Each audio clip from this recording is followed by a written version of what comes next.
ما هي أعظم فتنة على وجه الأرض؟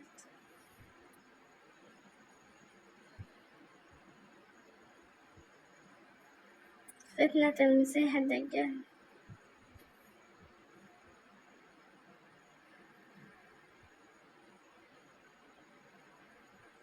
ما هي المدن التي لا يدخلها المسيح الدجال؟ مكة والمدينة.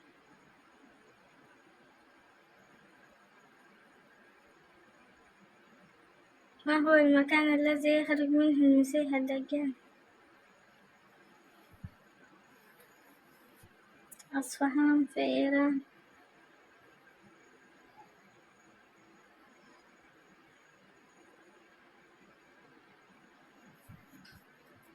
من هو النبي الذي يقتل المسيح الدجال؟